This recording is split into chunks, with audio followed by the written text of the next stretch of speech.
131 content warnings, mentions of suicide, anxiety, depression, unhealthy relationships. Hello.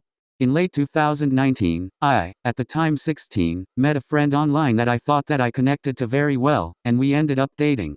We were a time zone apart, so we did not meet in person and could not meet up until possibly summer break due to school.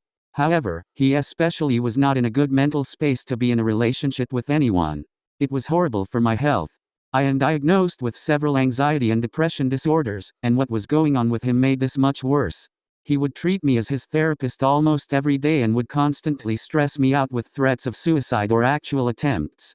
It greatly damaged my own mental health and my relationship with my family as I started to become off-putting to them, and I struggled with my schoolwork.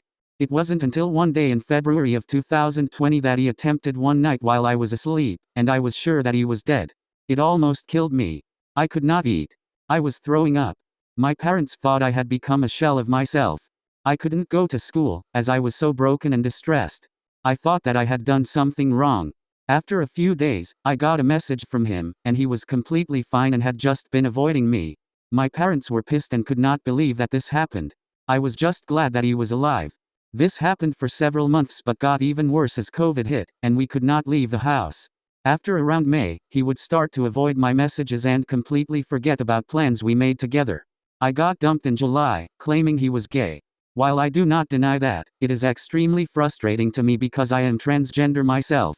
However, because of the views that he would constantly push on me, I refused to acknowledge that part of myself and did not transition and tried to present as a girl. I wonder if the only reason he liked me in the beginning, as I was an exception, was because I really am a guy. Regardless, I cut contact shortly after because of the abuse and realization that a lot of other things that he did to me were completely wrong. However, I feel like this has greatly affected my viewpoint of both the world and my relations with other people, and I struggle to connect with people in the way I did before. I do believe that I am beginning to heal though, and I have gotten closer with my family. I am trying to be more positive.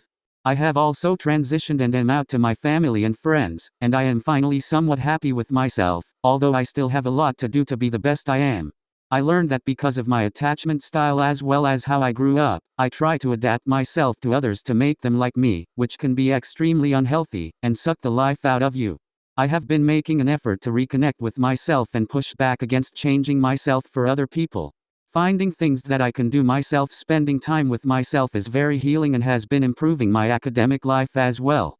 Now I have made goals for myself, rather than for others. I really hope that one day I can be my best self. Thanks, friend.